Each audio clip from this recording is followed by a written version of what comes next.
Amazing. Yeah. Thanks for joining us. Super excited to be here in sunny Miami. I hope you guys are having the best day ever.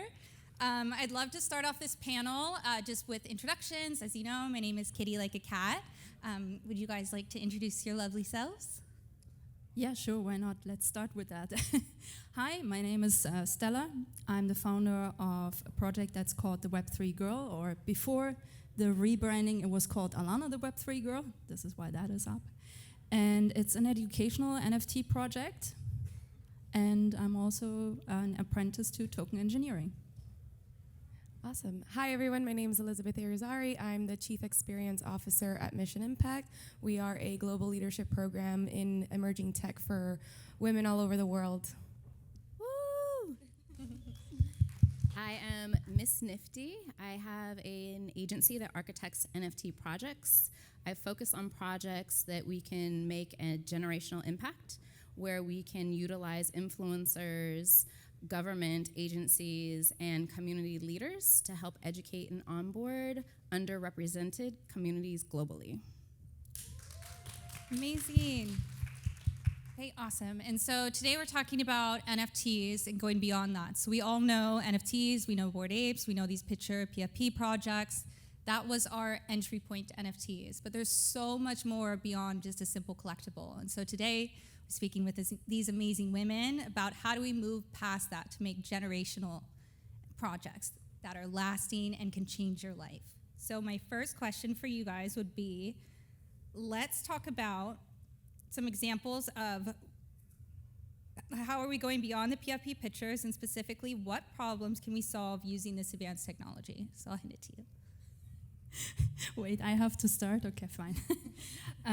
Well, I think there are a lot of unexplored opportunities. One is, or not unexplored specifically, but I feel we're right now in a situation where we've only touched like the bare surface of this technology, right? And I think we can build up on that and become just way more specific up to. I mean, this year, I think there were a lot of discussions about soul-bound tokens, for example, and how they can be utilized. But I think also keyword utility in NFTs is just something that, yeah, I mean, we've barely touched it, so I think we can do a lot more up on that.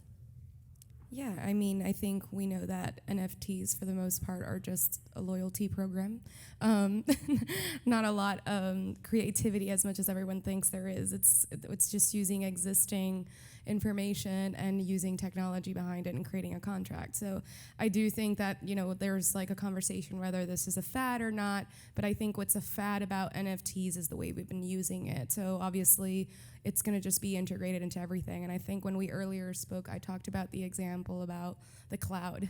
How many of you remember when that first was a conversation? How abstract that sounded to people? What do you mean my information is gonna sit in the cloud? I would never do that. Check on your phones. Everything you have is absolutely in the cloud and you didn't even realize it. At some point, it just happened. Same things. NFTs are going to be the way we just buy, sell, interact. Everything you own is going to be an NFT. It's just the underwritten contract of everything. It's just how information, it's just going to be seamless over time. So opportunities are like, I would say, just boundless. Limitless. Yeah. I love the fact that she said, it's a fad. What you guys know, or what most people know as the NFT space, is a fad, how we've been seeing it as PFPs or just art or even just the fan base side of it. I think that that's just the bare minimum, or like you explained. But once we get to realize that it's seamlessly integrated into our everyday life, from our gym membership being an NFT, right? So once the gyms realize, hey, we're gonna save millions of dollars once we can prevent our customers from being able to screenshot their gym membership and say, hey, you can use my homie's gym membership, right? Because it's not an NFT. And I can let 10 people use my gym membership today. So when corporations begin to realize how much money they are going to be generating simply by preventing fraud, and let's tap into the safety side of it. When we start using NFTs as your hotel room key, when you lose your hotel room key or you lose your house key and someone has your address, they can't just come in and steal everything you have when you're gone. because it's your NFT on your phone. So it'll become a daily part of our lives seamlessly. And over the course of the next 5 years is when the Web 2 people are really going to be indirectly onboarded without even pretty much knowing it. And that will come with the cost being reduced from implementing NFTs, the blockchain technology as it's getting developed, as well as educating community leaders, the government agencies, and influencers properly. I'd like to add to that, the interface is like everything, right? So if something looks complicated, you just can't onboard as many people. So it's one of those things that's interoperability is second, which is huge. For NFTs to have true value, it needs to be interoperable. It needs to be exchanged and used across multiple platforms in real life, not just utility that is online and it's virtual, right? That utility needs to move across sectors. And so I think we did talk about certificates at some point. So I'm Cuban, and I have family members that cannot find their birth certificates and have no idea when they were born. Why does it matter? Because we care about our zodiac signs. And so I'm like, what day and what hour were you born? And they're like, I don't know. And so I actually was born 91. So I can't find. It took me a very long time to find my certificate because I couldn't get it from Cuba in the hospital. It was like a whole mess. And so just think about that, having your birth certificate. And actually, not carrying around a license anymore. We get all excited that our licenses got changed because they have a little star in the corner, and now we're real ID. That is not the use of the technology. We have it available. Why aren't we doing simple things like that people can get on board with? I think that would be how we can make this kind of not just a fad. Yeah, couldn't agree more on that point, because utility is only then useful if people can actually tangibly apply it to their own lives. Otherwise, we're just making a fancy toy that no one really needs. Yeah, no more fancy toys. I mean, they're not bad.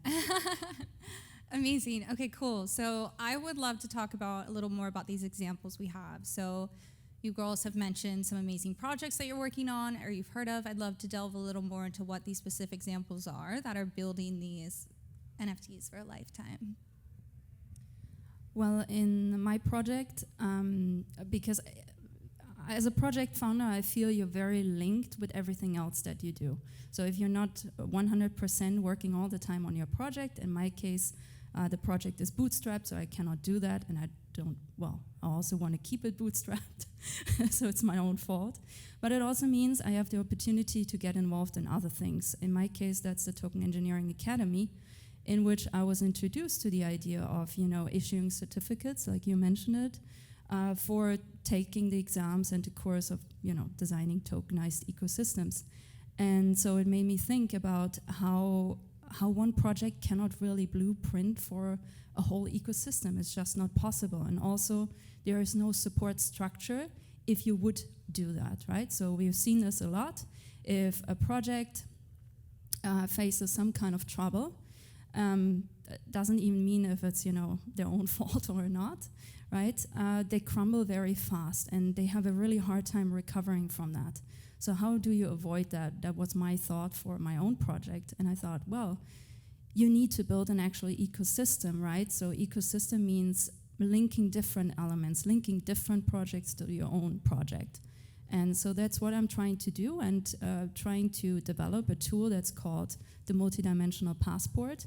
We're doing that within the Token Engineering Academy, but the first use case, or one of the first use cases, will be my project to try and see how that works.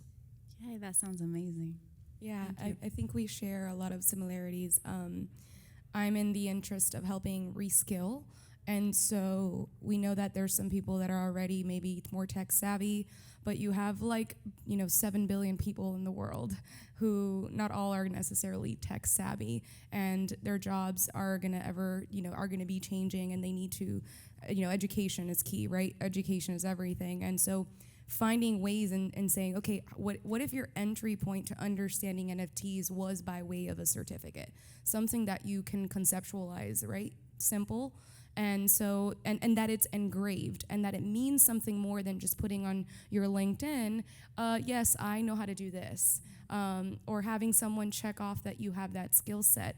I don't know if you noticed, but that also went away from LinkedIn, and then LinkedIn started to implement their own certificates, but they're not, they don't use blockchain for those certificates. So what if we can actually cross-check that? And, I'm sure you'll go into the part of the, going to events and confirming that you were a speaker or there.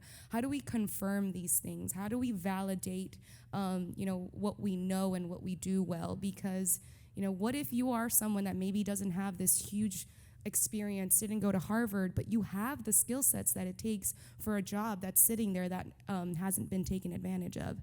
And so that is, where I want to use the technology to help matchmake. So not just use, NFTs, but AI to gather that information where we can pinpoint that in your profiles and connect you to an opportunity, whether that is a job or whether it is volunteer time, whether it is a connection, a future founder, co-founder. There's endless opportunities, but engraving that into that NFT, right? Engraving that into your certificate. So that's how we know your identity, your passport, your ID card is all stored under that. I think that's amazing. I really feel like LinkedIn needs to pay her to license this AI technology so that literally that technology can be utilized to say, these are your connections. This company is looking for that. This is in alignment with maybe what your personal mission is. This is in alignment with your hobbies, and literally be a matchmaker using AI technology with LinkedIn. I think that would be amazing.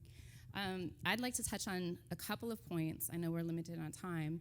One of the points that we kind of touched on, each of us, was certification. And so now, today, I can say on my LinkedIn, I spoke here, I went to this college, I have this certification, and it can be all fake, right? And there's thousands of people on LinkedIn that have that. What will start to happen is that companies will issue certifications on blockchain technology, and colleges and educational programs will issue these certifications that will be able to be proven and on your LinkedIn, so you can make sure that you're hiring the right person for your company or your project, and it's not just a facade that's been created online through Instagram and through friends that they know out of college and whatnot. The other thing I'd like to address is applying blockchain technology to government agencies. And what a senator in California whom I work with is Senator Hertzberg. He is known for first passing policy in blockchain technology in 2018.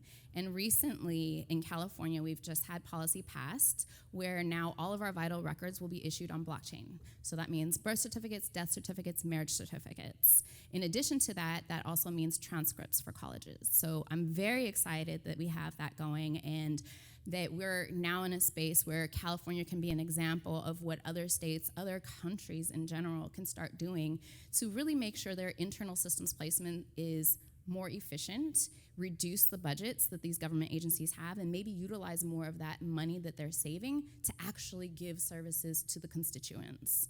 So this is mind-blowing to me that we actually got to this space, and that we can really start making some bigger changes in real life and address homelessness, address mental health awareness. These are the things that make us have a population and a strong community and bonds, and we're not fulfilled with the budgets to help us. So if we can reduce it in these other little ways that blockchain can change our lives, let's do that. This is huge. Congratulations. Thank you. Thank you so much. Thank you. I just wanted to touch on another thing, because we are talking about architecting projects to make a generational impact. And so things that I look at when I'm developing a project, or I'm coming onto a project to think about what are we doing and why are we doing it. Those are the things I look at. How is this going to change your life as a 70-year-old? How is this going to change your life as a 10-year-old? And so who cares? And are we creating a solution or a system that's going to be in place for a 5-year problem or a generational problem that will actually impact 100-year-old people, for 100 years or so?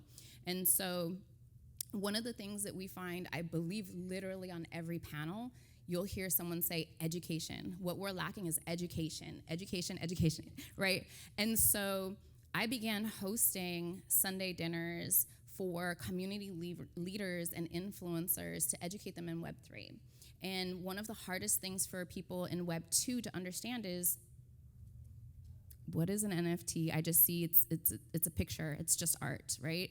And so I began to give them examples that actually impacted their life today, and what they can take away from that and whom they can influence from that is hundreds of thousands of people, right? So I needed to make better use of my time. And so me making that decision to say, hey, I'm gonna host these community leaders, I'm gonna host these influencers, I'm gonna host these government, not agencies, but politicians in general.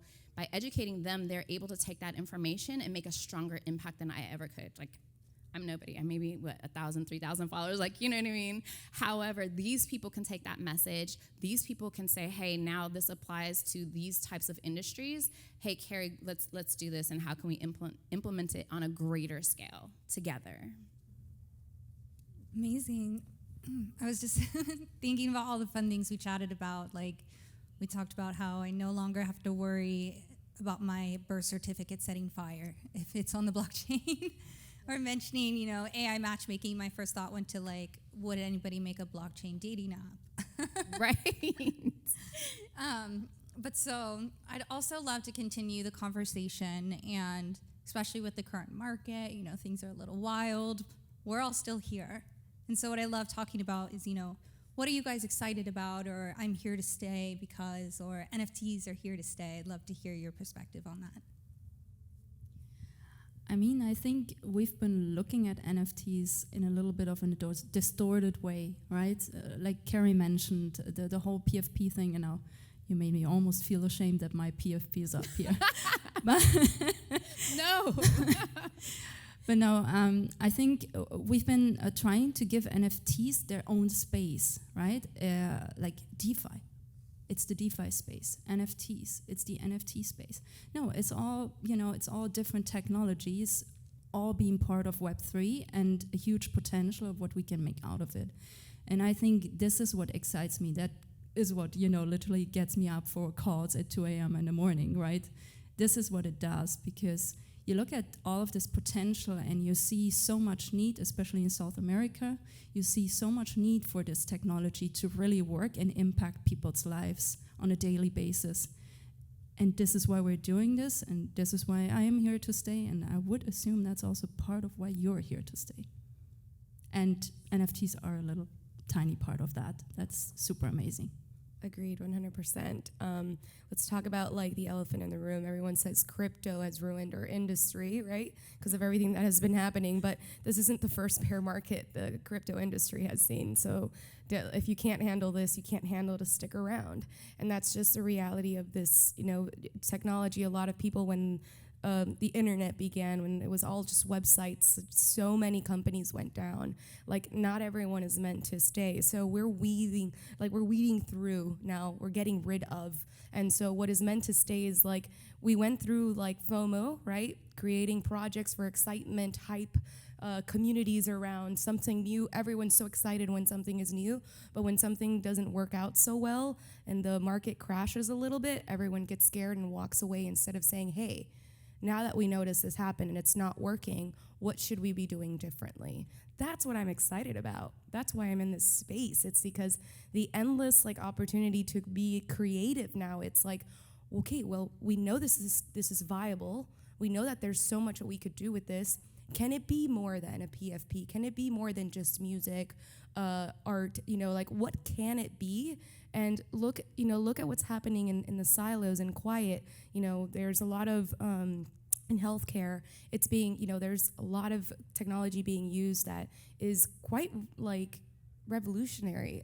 And we're not talking about that. We're talking about Bored Apes and these PFPs, and I certainly did my fair share of that, and it was an experimental phase. I consider it an investment. That was me diversifying myself. I was out there buying, testing, getting scammed, learning so that I understood what are the issues here and how do I solve for them. And that to me is what I stick around for. It's like to do education. I'm, very bullish on educating women, specifically globally. I think we live in bubbles, and so I live in Miami. I'm from here. Oh, welcome to the bubble. So you're about to experience 2 weeks of this. I think, we can't stay around with each other. We have to go outside and hear what people are worried about, and that's where innovation starts. And so it's really exciting because I think what's about to happen is going to be incredible, and we're going to see some really cool innovations and companies and people that are fighting through a bear market, surviving. It's a really tough place for women to raise right now, and I'm with a women-funded group, and so I'm telling you, it's really, really hard, but we don't stop because we know that there is something here. And so just keep going. I mean, it's exciting times. Yay. I like the just keep going because we don't stop, literally.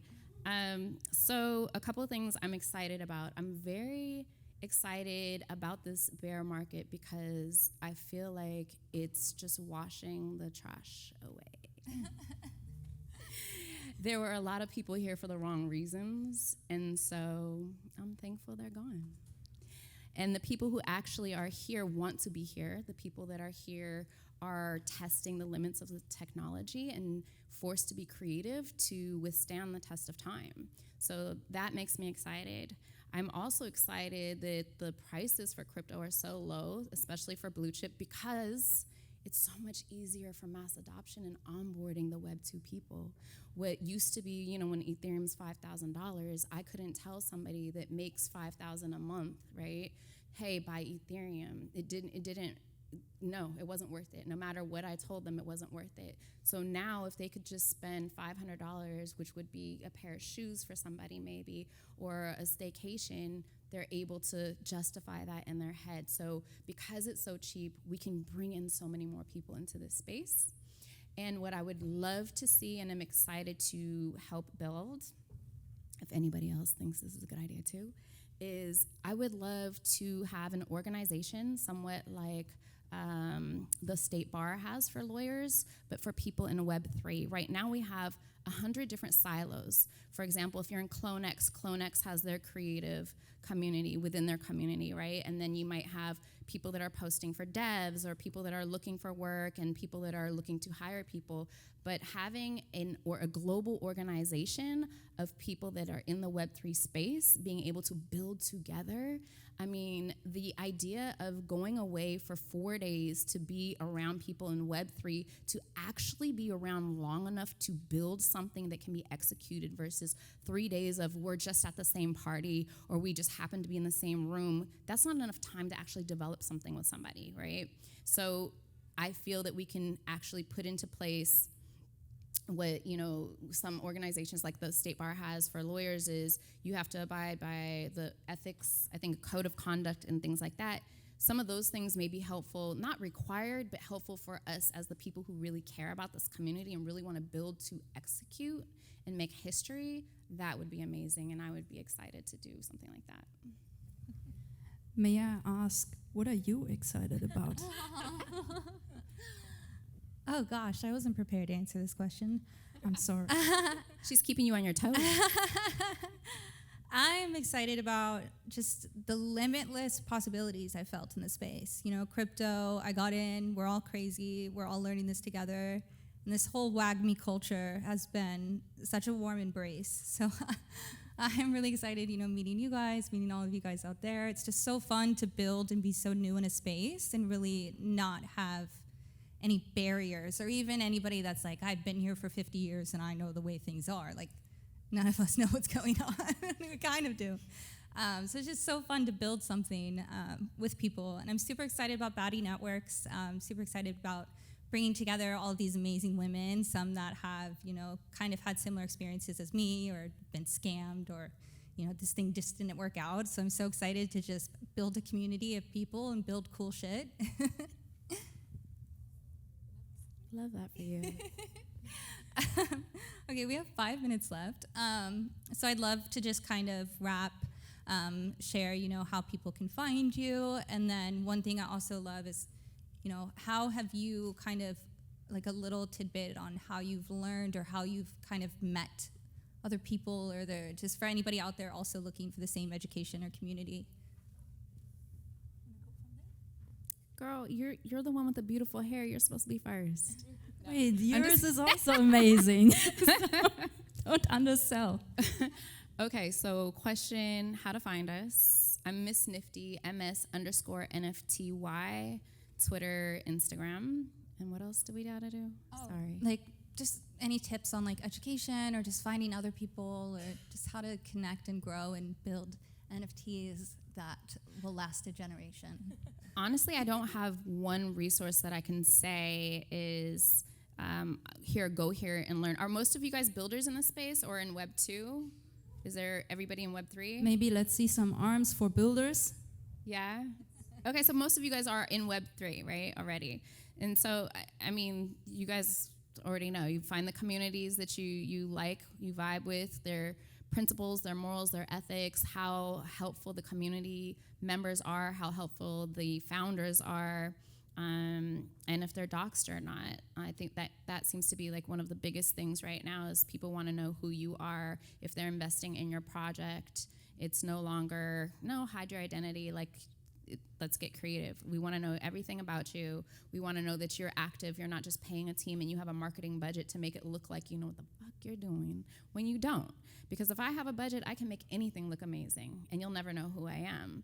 But now that we've gone through this bear market where a lot of people have lost a lot of money and a lot of people have ran off to the Bahamas,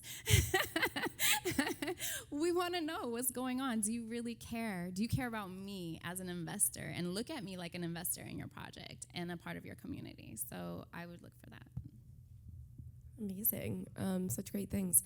So I am on Twitter and Instagram. It's Darth Vader, but V83R. Yes, I've had it since 2010. I love and that I am name. no longer changing it. So that is that. You can find me though on LinkedIn. Probably going to be a little bit more responsive there these days.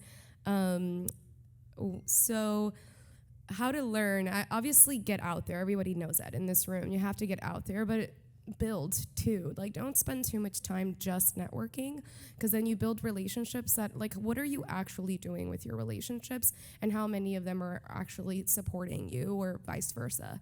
And so my advice would be, like, count your connections and then decide, what am I doing with them? What are they bringing value?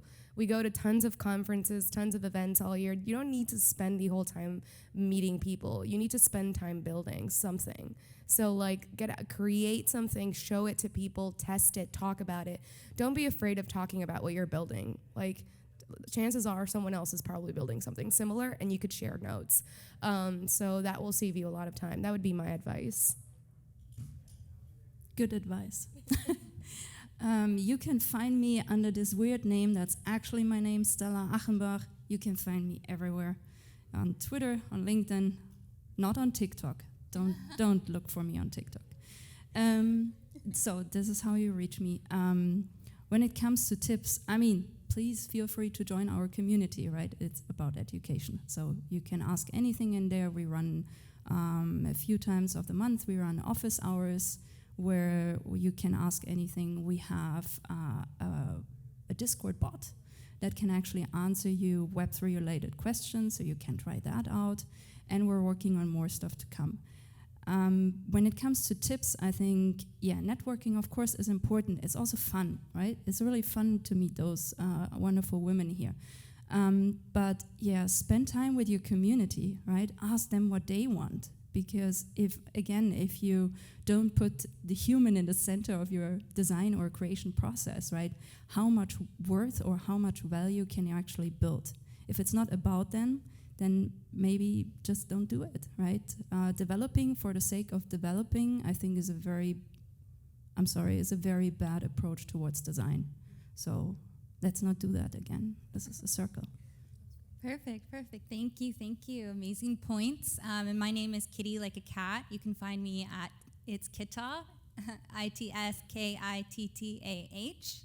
And then also with Batty Networks, there's an S on the end, and I'm looking for any creatives in the space wanting to join, along with any products looking for branding or product marketing. We're booking up quick, so talk to me after this.